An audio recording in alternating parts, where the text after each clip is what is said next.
Detroit, a city once synonymous with American industrial might, now grapples with a different reality.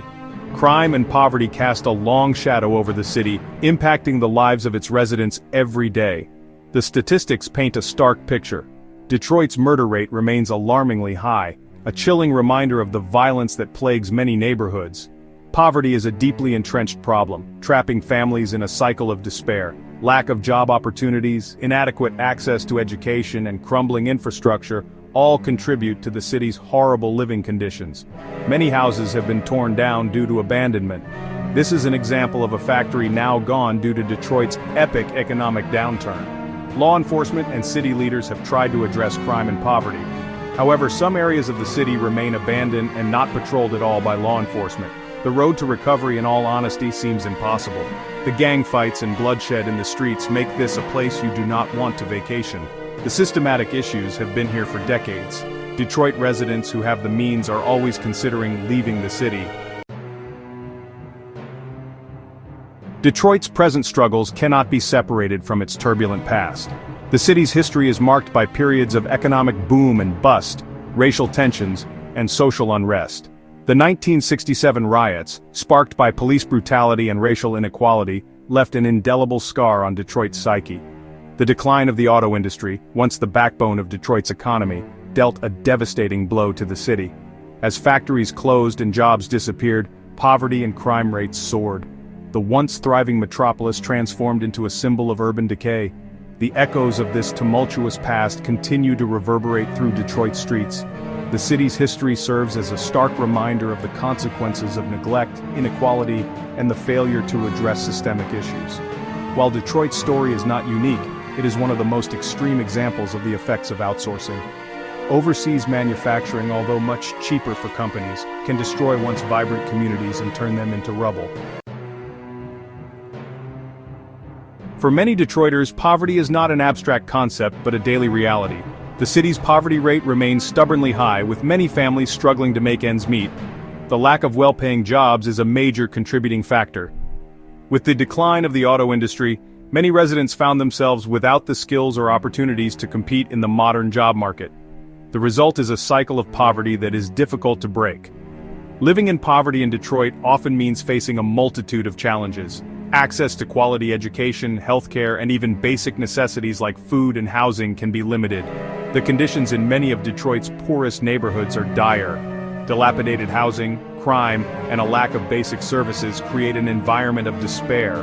Addressing the issue of poverty in Detroit is not just about creating jobs, it's about restoring hope and opportunity for all residents.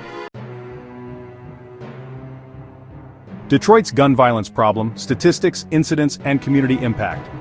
Gun violence remains a significant issue in Detroit, affecting countless lives and communities. Recent statistics reveal a troubling increase in gun-related incidents, including homicides and non-fatal shootings. High-profile incidents have brought national attention to the city's struggles with gun violence. Law enforcement officials are working tirelessly to address the surge, with increased patrols and targeted operations. Efforts to combat gang violence are a critical component of these initiatives. The community is also stepping up, with residents and local organizations advocating for change. Despite these efforts, the pervasive fear and trauma caused by gun violence linger. Many residents still live in constant fear of becoming the next victim. The root causes of gun violence, poverty, lack of opportunity, and systemic inequality remain largely unaddressed. The fight against gun violence continues on a daily basis in Detroit. One of the community's hardest hit has been the Highland Park neighborhood. The reality of policing in Detroit. People in Detroit are often waiting hours for police to arrive after calling them. Many parts of the city see little to no police presence. While initiatives like Project Greenlight aim to enhance surveillance, they cannot replace the need for active patrolling. Critics argue that the lack of police patrols leaves many neighborhoods vulnerable. The gap left by the police means the residents need to avoid going to many places within the city at night. Groups like Ceasefire Detroit work to mediate conflicts, provide resources to at-risk youth, and change the social norms that contribute to violence. These initiatives, while not without their critics, demonstrate a commitment to finding solutions to safer Detroit. The success of these efforts will depend on continued collaboration, community engagement, and a willingness to address the underlying social and economic factors that contribute to crime. Tragedies continue to grip the city. Violence and a lack of economy continues to plague Detroit. Recent incidents serve as grim reminders of the challenges the city faces. Last year, a series of shootings at block parties shocked the city, leaving several dead and many injured. These tragedies highlight the vulnerability of communities and the need for continued investment in violence prevention programs. The city declared bankruptcy nearly a decade ago and does not have the means to invest in law enforcement the way it needs to. Around 400 people a year get murdered in Detroit. In the 1980s, this number was much higher. Over 600 people a year on average were murdered in Detroit in the 1980s. This decline in murders is due mainly to population loss. These violent crimes underscore the ongoing need for comprehensive solutions to address the root causes of violence in Detroit. Despite numerous efforts, Detroit remains plagued by crime and poverty, casting a shadow over the city's future. Community organizations struggle to keep up with the overwhelming need for support and resources in a city where crime rates remain alarmingly high.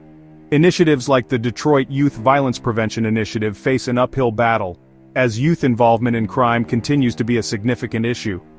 The limited success of these programs highlights the deep-rooted challenges that community-driven solutions alone cannot fully address.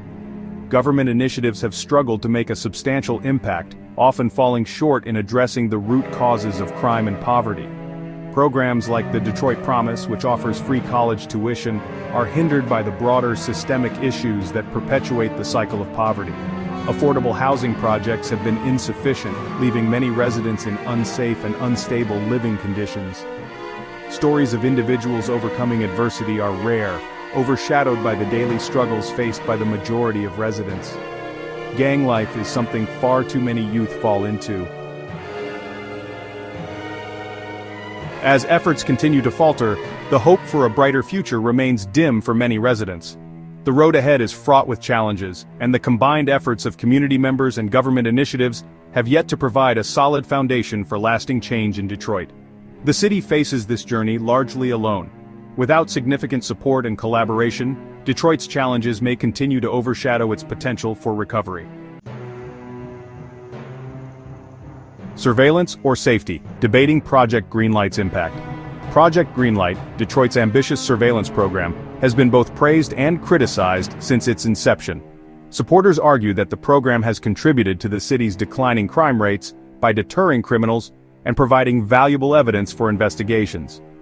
They point to businesses that have experienced a decrease in crime after installing Greenlight cameras. However, critics raise concerns about privacy violations and the potential for racial profiling. They argue that the program disproportionately targets communities of color and could lead to a surveillance state. Some studies have questioned the effectiveness of Project Greenlight, suggesting that its impact on crime reduction is minimal. The debate over Project Greenlight highlights the complex trade-offs between security and civil liberties. As Detroit continues to grapple with a sky-high murder rate and a lack of jobs, its overall future looks bleak. Thanks for watching.